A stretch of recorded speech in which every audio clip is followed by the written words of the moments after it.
Hello. What an absolute honor and a privilege it is to be here today. I'm going to be interviewing the founding father of the animal liberation movement, no less. So welcome, Peter Singer. He is here on screen with me. And of course, a warm welcome to those joining us today too. We've had a great deal of interest in the session with over 300 people actively signing up to attend. So evidently, Peter is not only a source of knowledge and inspiration to me, but to many others as well. Peter, of course, you're known as having fueled an ongoing revolution, sparking a global movement in defense of animals who were exploited in factory farms and labs, a movement that I and so many of my colleagues at Animal Equality are immensely proud to be part of. So thank you for, in many ways, changing the entire course of my life and millions of others within our shared global community. So for those of you who don't already know me, I'm Abigail Penny, the Executive Director of International Animal Protection Organisation, Animal Equality. As an effective altruist organisation, we focus our efforts on advocating on behalf of farmed animals, given the scale, the severity and the intensity of their suffering. We are recognised all around the world for our hard-hitting undercover investigations inside factory farms and slaughterhouses, which we then leverage to raise awareness and encourage consumers to remove animal products from their diet, as well as convincing companies and governments to enact meaningful policies to better protect those animals trapped in the system. So, Peter, if you want to pop on screen, let's get stuck into the session, shall we? Great. Thanks, Abby. It's good to be with you. And of course, I'm delighted that I have had some impact on people like you and organizations like Animal Equality, because when I started writing this book in the early 1970s, there were actually no international organizations, not even national organizations dealing with farmed animals. There was just the beginning of what's Compassion in World Farming, which was basically the founder, Peter Roberts, more or less by himself, a tiny organization. But that was it. The RSPCA and all the big traditional organizations were concerned about dogs and cats, but they said nothing about factory farming, which was already there, already affecting many millions of animals and affecting them, as you say, with severe suffering.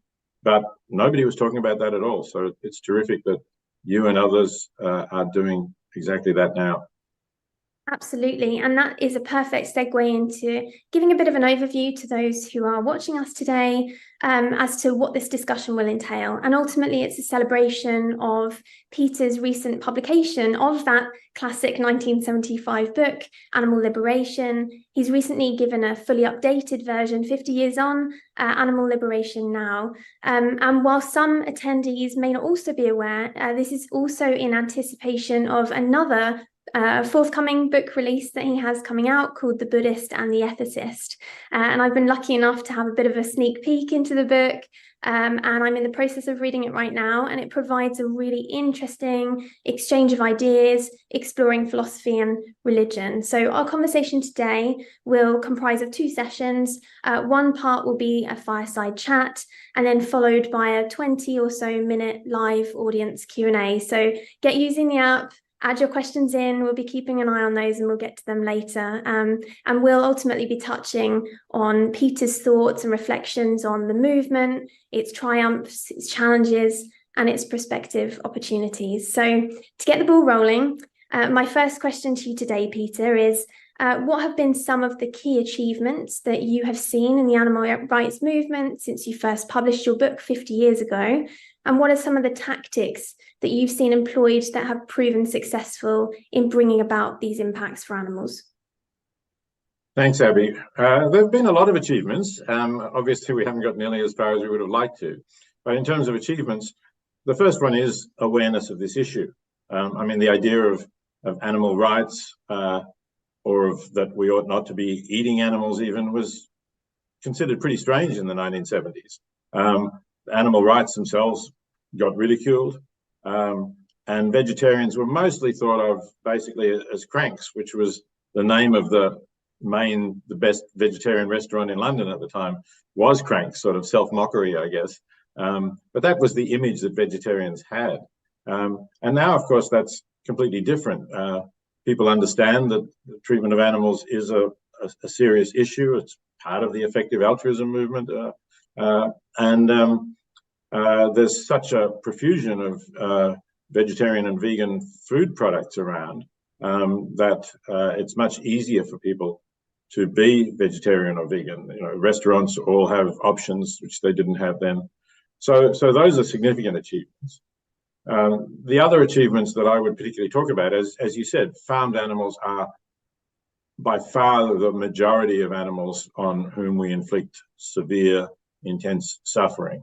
You're talking about something like 200 billion vertebrate animals, both land animals and intensively raised fish, that are produced each year. And that dwarfs other ways in which we abuse animals, like, for example, the use of animals in experiments, which is still large. It's about maybe 100 to 200 million. We don't have good figures, but that's a lot less than 200 billion, obviously.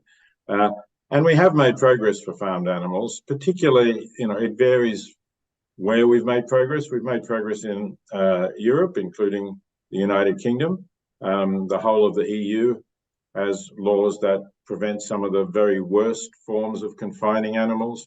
So the standard battery cages for hens, which were very small and prohibited even one hen from fully stretching her wings. And it wasn't just one hen per cage, it was 4 or 5 hens per cage. Those are illegal across the European Union, the UK, and some states in the US now, like California would be the largest. So that's progress. Also with individual stalls for the sows, the mother pigs who breed the other pigs, they were confined in stalls so narrow that they can't turn around. And again, in those same jurisdictions, that's not allowed. And the same for veal calves, who were also in stalls that they couldn't turn around and were deliberately kept anemic. So some jurisdictions have dealt with those issues. Unfortunately, a lot of them haven't. So here in the United States, where I'm speaking from, it's still the case that the majority of eggs, a majority of laying hens, are kept in those wire cages, which have been illegal in other places for more than a decade now. So, that's really sad and frustrating. But those are all achievements. Those are things that we can look forward to, look back on and say, yes, the animal movement has achieved things and has helped hundreds of millions of animals to have less bad lives. Still often bad, but less bad than they were.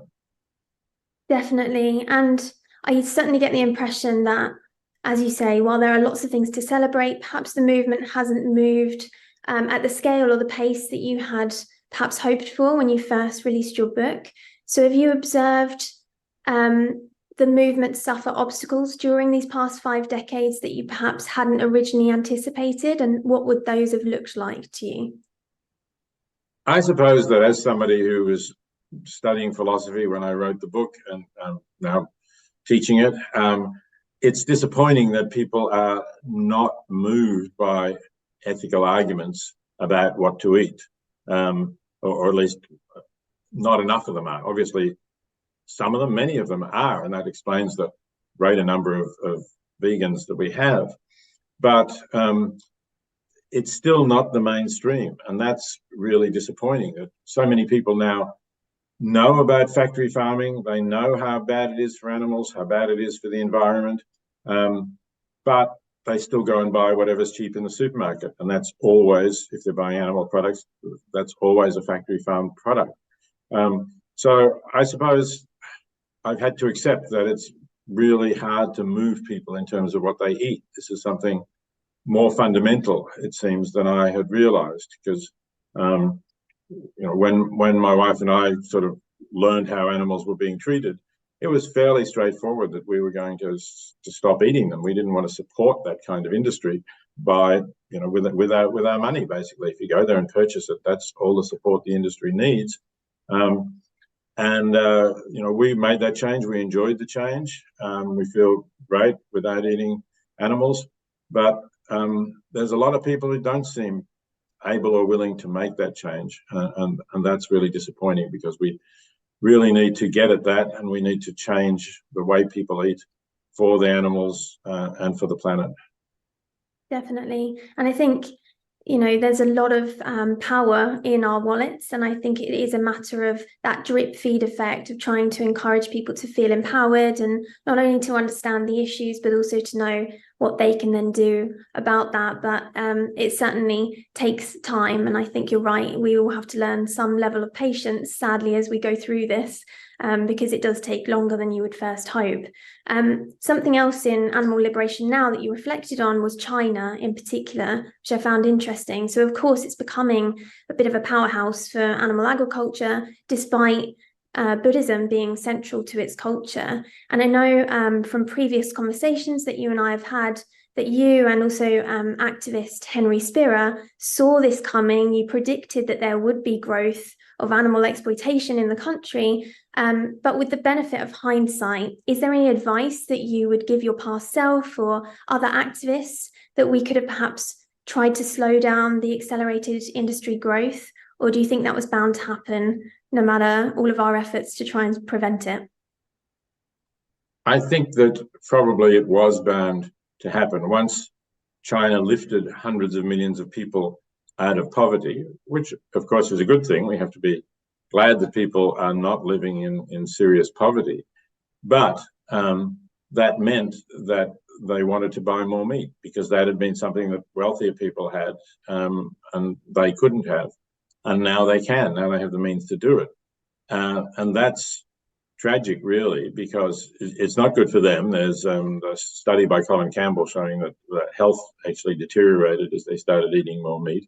But it's terrible for animals and it's terrible for the environment because China is now the world's biggest producer of pigs, and they are constructing these enormous factories, 26-story buildings just full of pigs on every floor, who of course never go outside. The mother pigs are still in those narrow stalls where they can't turn around, which are not legal in Europe. Everything is set up to produce pigs as if they were just commodities, as if they're machines for turning low-priced feed into high-priced flesh. There's no national animal welfare law, and generally not provincial laws that cover farmed animals either. So it's really a tragic situation. But the problem is that China, of course, is a country that has its own culture and its own ways of thinking, and it tends to be resistant to foreign ways of thinking. And in fact, that resistance has increased under Xi Jinping now because he's taking a more nationalistic stand and asserting China. So it's really hard for foreigners to have an impact. I am trying. Animal Liberation has been published in Chinese, and this new edition will be published as well. I'm hoping to be able to travel to China and visit and publicize it. But everybody tells me I have to be very careful. I have to try to appeal to Chinese ways of thinking, some of which, as you say, are Buddhist, but there's also Confucian ways of thinking and Taoist ways of thinking. And some of them have some little foothold maybe that you can talk about for a better treatment of animals, but it's not a popular way of thinking, apart perhaps from dogs and cats. The idea of having consideration for animals is still nowhere near where it is in Western countries.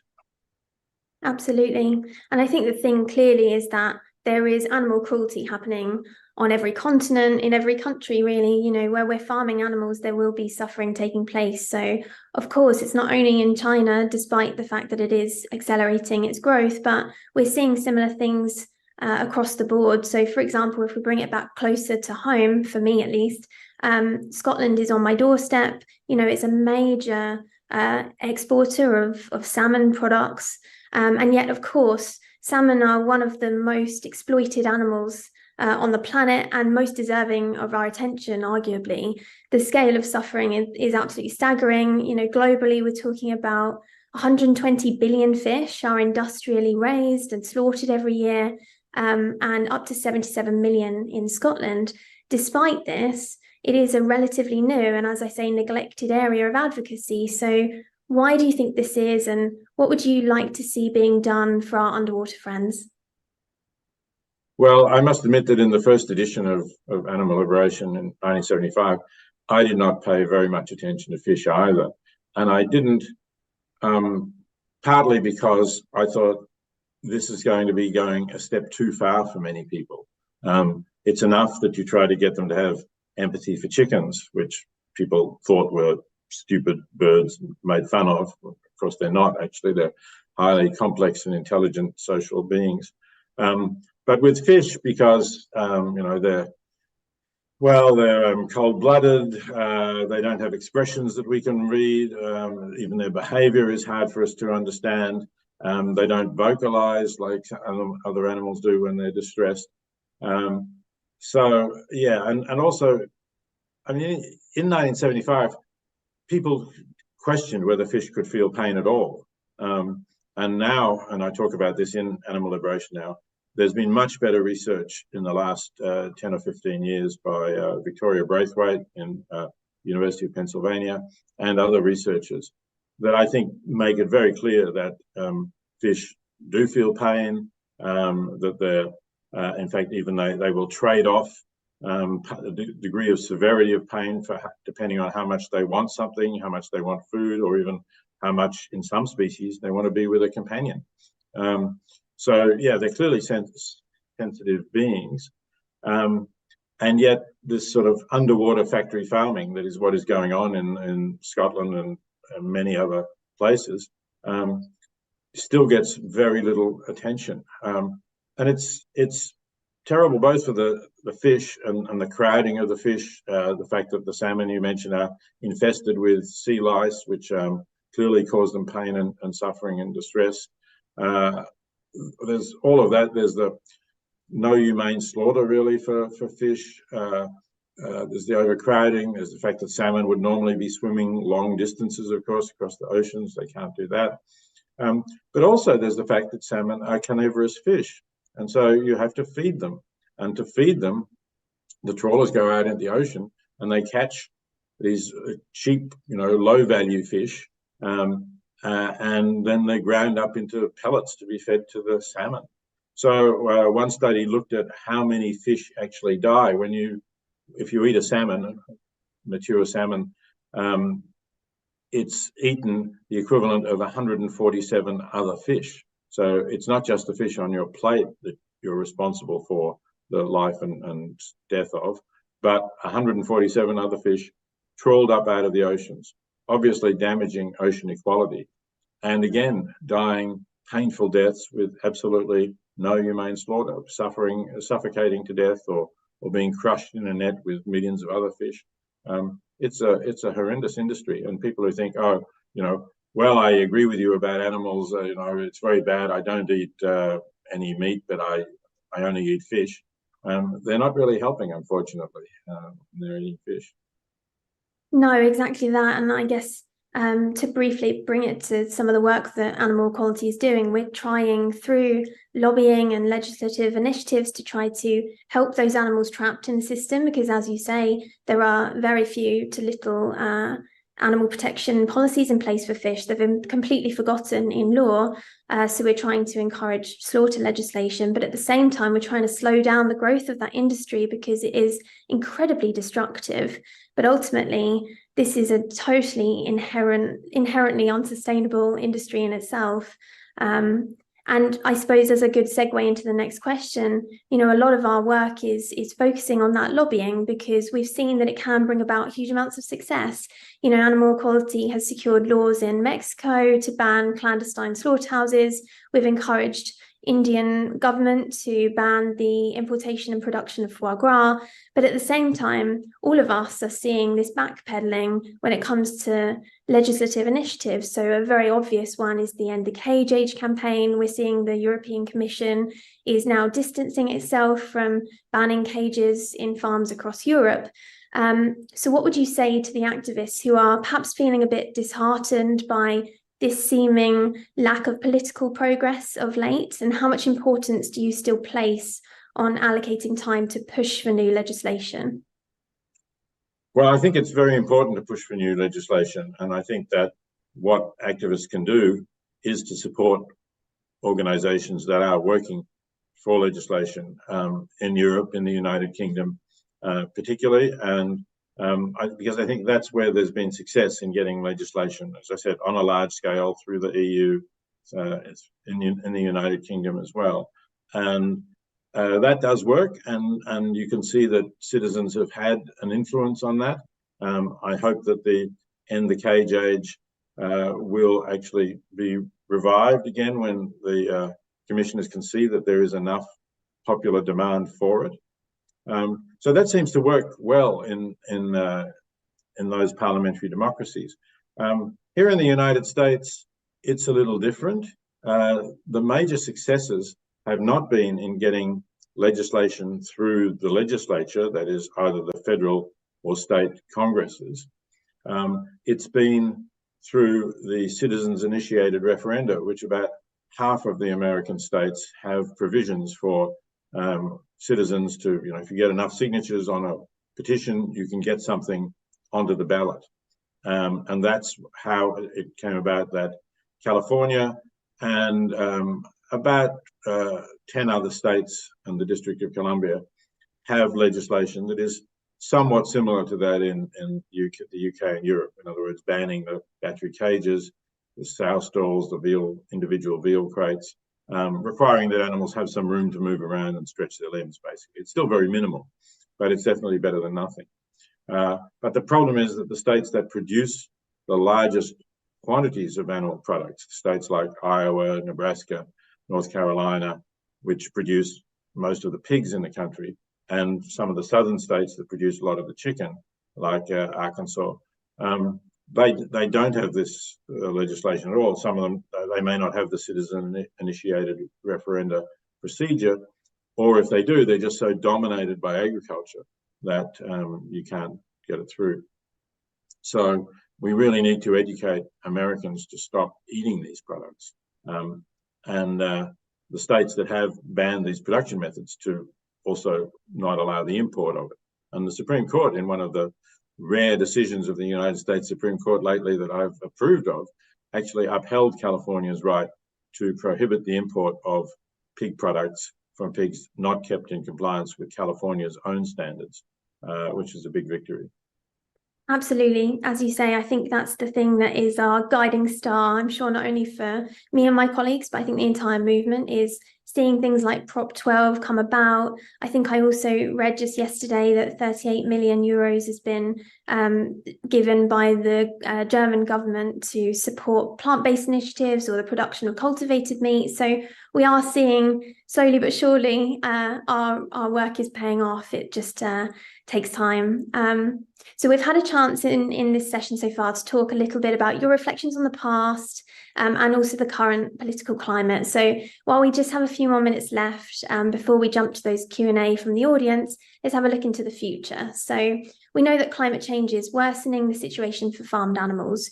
Chickens are dying on farms due to increased temperatures and little ventilation in the barns, which is made worse by selective breeding. Similarly, animal equality has found that fish are dying on farms due to increasing water temperatures, which is leading to jellyfish blooms that then predate upon the salmon. So it's pretty clear these are not sustainable industries. My question to you is twofold. How close do you think the animal agriculture industries are to breaking point? Is that vegan vision within touching distance? And secondly, what do you think will be the key challenges that activists are going to come across over the next decade or so? Well, I do hope that the new products that are being developed, both plant-based alternatives to animal products and cellular products that are actually animal products but grown from individual cells so that no animal has suffered, and also, of course, greatly reduced greenhouse gas emissions. I hope that those will really get mainstream. They need to get less expensive because at the moment they're still more expensive typically than the animal products.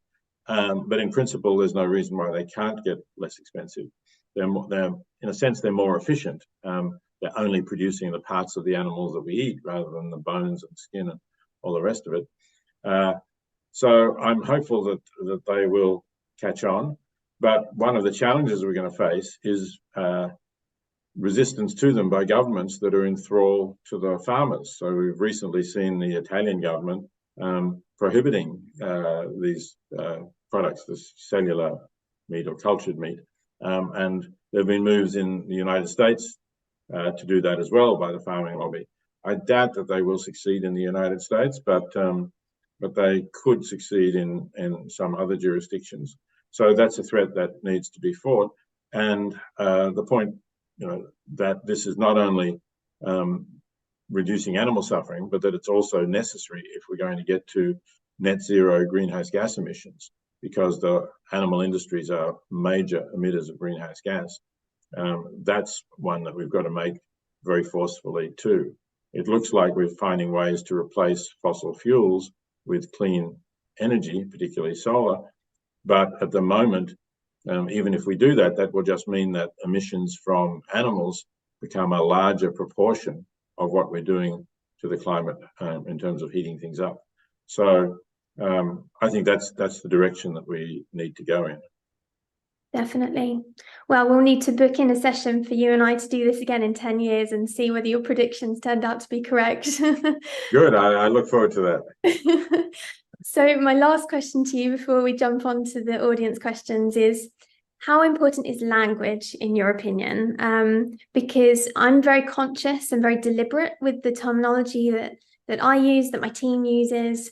For example, at Animal Equality, we'll say farmed instead of farm animals. We'll gender the animals where we can. And we're advocating hard against industry terms like harvesting or percussive stunning, which in real terms just translate to killing or hitting on the head. I noticed from the conversations that we've had that you also seem to be quite deliberate. So, for example, saying things like animal factories and not animal farms. So why is that? What's the thinking behind it? And do you have any other examples like this that you can share with the people watching and recommend that we use moving forward? Sure, yes. Well, I think the farm still has this connotation from the children's books that are still around, by the way, where they have pictures of farms and, the animals are all out in the fields, the chickens are scratching around in the orchard, and there's a rooster among them as well, so on, saying cock-a-doodle-doo, as they do in children's books. And I think we need to tell people this is not the way your food is being produced. It is a factory. The animal is regarded as a machine for converting the low-priced fodder into high-priced flesh or eggs or milk. And there's no consideration given to the welfare of the animals. It's all profit-driven. Where the law requires it, of course, then yes, it's a little bit better, but it's always still going down to the lowest legally permitted standard. So that's why I think it's important to talk about animal factories and not farms. Other kinds of language that I like to use is to use who for animals rather than that. In fact, I have a little essay that is now in a book called Ethics in the Real World, which is a collection of some of my more popular opinion pieces from newspapers, and it's called The Cow Who, and it relates to the fact that a few years ago a cow that was being trucked to slaughterhouse actually in New York City escaped, and it roamed for several hours around suburban parts of the city, and the Times had a headline which referred to the cow who escaped, although the text of the article referred to the cow that. And I actually wrote to their sort of style editor and said, your headline was great, but what happened to the text? And I got back this complicated explanation that where an animal is recognized as an individual agent acting for itself, they'll use who sometimes, but otherwise they'll use that. But animals are sentient beings. They have minds of their own. They have lives. They have agency. Certainly the mammals and vertebrates have agency. So we really should use who for them and try to get people to recognize that they are individuals who are living their own lives. Yeah, I agree. And I think really once it's pointed out to you and you just get into a habit of it, it becomes second nature to use that kind of terminology. I know, for example, it's taken me a while, but rather than saying pet, I'll say companion animal now. And I would now, having done that for so many years, I would never think to say pet anymore, or dog owner or cat owner. It's just so far from my current language that I would be turning to. But it's interesting to hear other people doing it and not really quite realizing what's underneath that, and what kind of thought they're perpetuating amongst themselves. So thank you for those answers. That's super helpful and really interesting. So I'm just having a look now. We've had lots of questions coming through on the app. So the one that's most upvoted, which we'll go to first, is from Hannah. And she says, what do you think is the biggest issue holding the animal welfare movement back? And how do we address those as activists? And the second part is, what is the most successful way to convince people to go vegan? Okay, so the second part, I actually saw a survey recently that said that the most successful way to convince people to go vegan is through conversations with a friend. In other words, it was asking people who were vegan, what led you to be vegan? And it was a conversation with a friend, and it actually was a conversation with a graduate student I had in Oxford 53 years ago, Canadian called Richard Keshen, who I'm still in touch with, who was a vegetarian, amazingly, in the 1970s. You just didn't meet any vegetarians in the 1970s, unless they'd come from India, perhaps. And that's what led to me starting to think about animals and writing Animal Liberation. So yes, have conversations with your friends. Don't be self-righteous about it, but typically, they may ask you at some point. I think it's better not to be preachy, but if they're curious about what you eat and what you don't eat, explain why. And that's a big influence with people. The other influences that we try to do is to show them images of animals in factory farms, and that works for some people, but unfortunately for some other people, they just don't want to look. And they will actually say to you, this is kind of goes back to what I said before. It's amazing that people will say this. I'll say, no, don't show me, it'll spoil my dinner, right? Which is a terrible thing to say, really, because it implies I know that what I'm eating I shouldn't be eating, but I don't want to stop eating it. So that's the other part of the question: is what are the big challenges? As I've already said, that's certainly a challenge. But the power of the lobbying of animal abusers, the fact that these are huge industries and that they have deep purses to pay for propaganda and to pay for lobbying governments, that's a major challenge. And that's another reason why we shouldn't be supporting them, because if we can reduce the support they get, they won't have such deep pockets to influence the public and influence governments. Definitely. That's all that it ever comes down to, is money. So that's where we have our greatest strength, I think. So the next question that we have is from Sasha, and it says, it doesn't seem like you mentioned effective altruism much in your writings. Is that an intentional dissociation, or if you can explain why you chose it, would you recommend it to other sympathetic public influencers or organizations? Yes, well, Sasha has been reading the wrong books from point of view of effective altruism, because I don't mention it particularly in my in Animal Liberation. That's true, though I do mention it in Animal Liberation now. You'll notice a shift in, I think it's the 4th chapter, where I talk about effectiveness and effective altruism. So I do mention it there if you pick that up. But I also have 2 books that are related to it. One is called The Life You Can Save, which is about helping people in extreme poverty. And that then there's a 2019 revised edition of that, which is now available free for anybody to download, either as an ebook or an audio book, from thelifeyoucansave.org. And that is about being effective entirely within the area of helping people in poverty. And then I have a book called The Most Good You Can Do, which is really all about effective altruism, both in terms of global poverty, in terms of other causes, and in terms of reducing animal suffering as well. So I think I have written quite a lot about it, and I talk about it quite often. In fact, I'm going to be mentioning it in a talk I'm giving an hour from now here in Princeton. So yeah, it's definitely very much present in my mind. It's also part of my teaching courses. I talk about effective altruism. So I think it's a really important movement, and one that is heartening, that a lot of people are acting altruistically, and that's a really positive sign for the future. Great. We have another one from Hannah, which is, what is your opinion on comparisons of factory farming to the Holocaust and the phrases such as the animal Holocaust? Do these have utilitarian benefits or harm the movement by associating it with extremism? So back to that language again, I think. Yeah, it is about language, but it's also a decision about whether you're willing to offend Holocaust survivors, of whom, of course, there are very few now still alive, or descendants. And I am myself, three of my four grandparents were murdered in the Holocaust. They were Austrian Jews. So I don't use that language.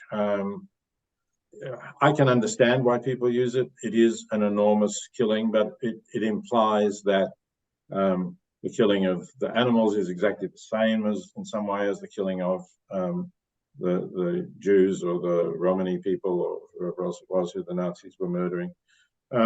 So I find it better to avoid it. But I know there are people who have different views. There's a book called Eternal Treblinka, which is a quote from Isaac Bashevis Singer, also a Polish, no relation to me, but a Polish Jewish writer, very familiar with the Holocaust. And he has one of his stories about a slaughterman who says for the animals, it's an eternal Treblinka. So some people are prepared to use it, others are not. I tend to stay away from it myself. Yeah. And the next one is slightly different, actually. So it is, what is your opinion on wild animal suffering? Does the suffering and horrific killing of prey in the wild justify intervening, such as by killing predators? I would say the answer to that, certainly at present, is no. If you start killing predators, then you have to start managing the whole of nature, because otherwise the prey animals will overpopulate. That happens already. So I'm living in Princeton, where there are quite a lot of deer. There used to be wolves and also indigenous people who would hunt them. Now there aren't. So there is some licensed shooting that goes on, but they also often get hit by cars at night. So I don't think it's particularly a better life for deer, actually, that they either are getting hit by cars or shot, or also the population is being controlled by starvation in winter when there's not a lot of food around for them. So I think we're not at the point of managing nature and preventing the suffering of predation. Whether we ever will be, of course, is a question that would, or should be, would depend on your values. The importance of preserving species, biodiversity, ecological systems, as against the importance of reducing suffering. So I don't think we're at that point, but there's other ways we can reduce the suffering of wild animals, like keeping your cats indoors if you have cats as companion animals. Certainly not letting them out at night anyway, depending where you live, possibly keeping them indoors or putting a bell on them to give the prey a chance to get away. Cats are responsible for the deaths, and often not very quick deaths, as most people who have cats as companion animals would know, that they will sometimes just play with their prey animals. So they're responsible for billions of rodents and small birds being killed each year. Installing bird-friendly glass or preventing birds crashing into your windows, if you have windows that birds crash into, is another way of reducing the suffering of wild animals. And of course, we've been talking about fishing. And as I said, even if the fish are intensively raised, there are vast numbers of wild fish hauled out of the oceans to feed them. So those are a lot of things that we can and should be doing for wild animals. Great, thank you. So one that we have here from Evan is saying, what do you believe the animal movement is doing wrong? What do you believe the movement should be doing but isn't? Well, I'm not sure that, what the animal movement is doing wrong. I suppose one thing that if you look at the animal movement as a whole, and this is very much an effective altruism point, is that the majority of donations, majority of funds go to organizations that unfortunately are not looking at farmed animals as animal equality is, but they're looking at cats and dogs. They're rescuing their shelters that are rescuing stray cats and dogs. And, I mean, that's a good thing to do in a sense, but we're talking about a tiny number of animals who are suffering in comparison to the as we were saying, hundreds of billions of animals suffering in factory farms. And the organizations working against factory farms are effective in reducing suffering. We've been talking a bit about that, but they're effective in changing the behavior of corporations just sometimes as well. So what's wrong in the animal movement is that the organizations that are really effectively reducing the suffering on the largest possible scale are getting a small fraction of the funds of those animals who are reducing the suffering of the companion animals that people love, and are therefore moved to donate to help them, but out of proportion to the numbers and the quantity of suffering that's going on. Yeah, definitely. So we have another one here from Ben, saying, assuming a mammal, a rabbit, for example, has more capacity to feel pleasure and pain than an invertebrate like a lobster, is it okay for me to give a higher moral weight to the life of the rabbit, or does the fact that they both have an interest in living make them morally equal? Well, I don't think I'm going to say that every animal that has an interest in living is morally equal, because I do think there are differences in capacities to experience a pleasurable life or to suffer pain. It's a little more difficult to make the straight out comparison between a rabbit and a lobster, because we do recognize lobsters as sentient. There's good research that came out of the London School of Economics and Professor Jonathan Birch that actually influenced the British Parliament to recognize lobsters and crabs as sentient beings, along with octopus. So some invertebrates clearly are sentient beings, and yeah, we may relate more to the rabbit, but it's not clear. We haven't, the research that's been done on mammals is vastly greater than the research, I'm talking about research into their capacities for sentience, than has been done with invertebrates. So we don't really know for sure what their capacities are. But I'm sure that there are some beings who have very limited capacities. The bivalves, the oysters, mussels, clams, and so on, I think probably have very limited capacities. They don't move, either they don't move much or they don't move at all, like oysters. So why would they have evolved sophisticated senses of pain? So yeah, I think there are differences between animals, but it's difficult to know exactly which animals have more capacities than others in the absence of research on some species. Great, thank you. So Giancarlo is interested to find out, to what extent will cultivated meat and alternative proteins help solve the problem? They could help to solve the problem to a very considerable extent if they can come down in price and if they can truly match the meat from animals. I was in Singapore a few months ago, and Singapore was the first country to actually allow the sale of cellular meat. And I went to there's only, I think, one place that you can get it at a restaurant. It's not in supermarkets because it is a bit expensive to be sold in supermarkets. So we did have some cultured chicken, which, I didn't, it wasn't something that I would particularly want to go back and eat, but, there's someone there with me who does still eat, regrettably, chicken from animals. Said, well, it was okay, but it was, was like chicken, but it wasn't the best chicken that he'd ever eaten. So I think it's got a way to go in terms of that as well. But if it can improve, then it could make a big difference. And some of the products I should mention, like there's a company in Israel that's made dairy products through precision fermentation with yeast. And they've been accepted by the food authorities as nutritionally equivalent to actual dairy products. So, that has the potential to really replace dairy products across a very wide range. And that could be a real game changer for the dairy industry in reducing the suffering of cows who are overwhelmingly, again, intensively reared, factory farmed. Only a small number of them are actually out on the fields grazing. Great. So we have one here from Matt saying, what are your thoughts on the common argument in the EA community that eating meat is a minor harm that can be offset by donating to effective animal charities? and that people who are donating don't have to feel very bad about occasionally eating a burger.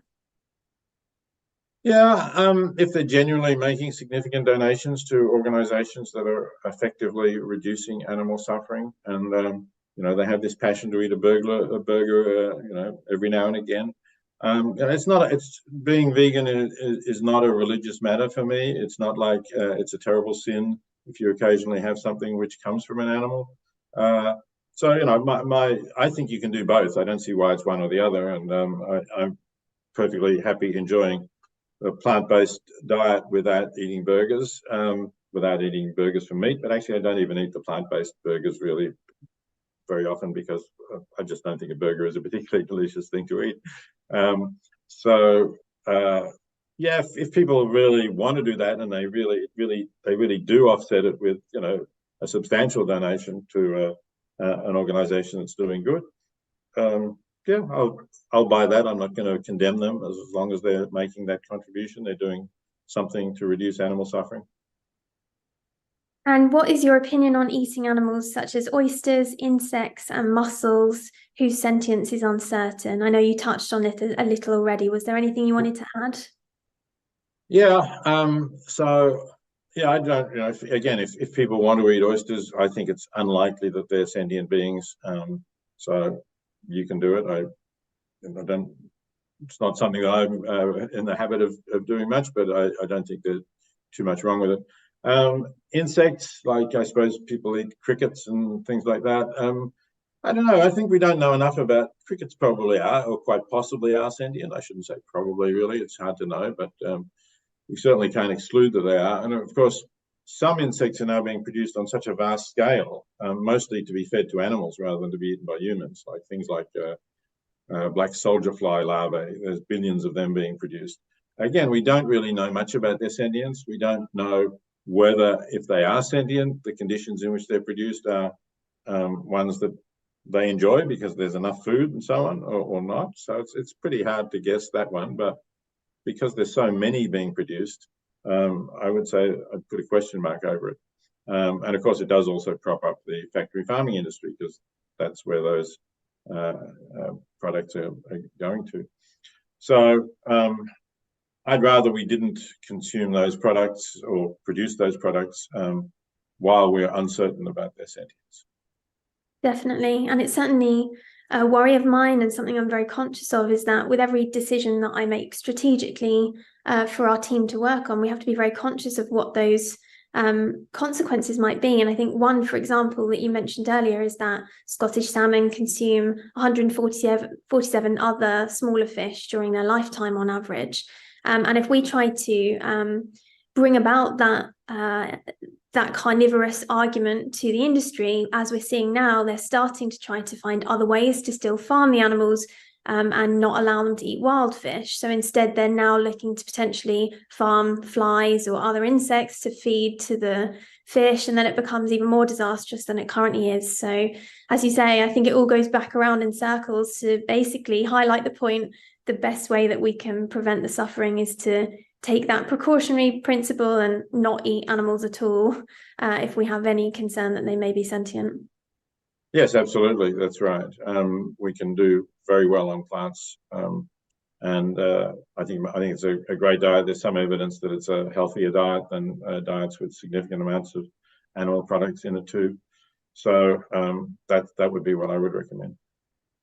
So we are really down to the wire on this. We have 1 minute left. I want to squeeze as much out of you as I can. So my last question to you is, when you're thinking about farmed animals and the state of the movement and the future, what gives you hope? What really gives me hope is the number of wonderful people who are working in the movement, and I would say in the animal movement and in the effective altruism movement. Of course, there's a lot of overlap between them, but the people working in both those movements. And they are working together. I think as we build communities here, we encourage people to live a different kind of life, one that actually is more fulfilling and rewarding. I think the lives of people who are working for good causes and achieving things to reduce suffering in the world, to be effective altruists in all of these different ways, are much more fulfilling and rewarding than the life of somebody who manages to earn a lot of money and can buy a lot of consumer goods and a lot of expensive brand name products.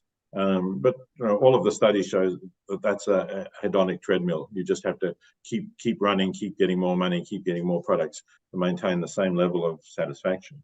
Whereas the feeling of knowing that you are working to make the world a better place with less suffering in it is something that is really meaningful and lasting. Definitely. Well, I know that our time is now up, but to end that point, you have most certainly made this world better for being in it, and I'm very grateful for everything that you've done. I'm sure I speak on behalf of many people to say thank you for the many animals that you have and continue to impact. And it's been really delightful to be able to pick your brain. So thank you for letting me ask you so many questions in our time. And thank you to all the people who attended and gave us their questions as well. Thanks very much, Abby. I'm sure you and all of the people listening are able to do a lot of important things as well. It's no point writing a book unless people pay attention and act on it. So thank you for doing that, and thanks everybody who's doing that. Thanks, Peter. Bye.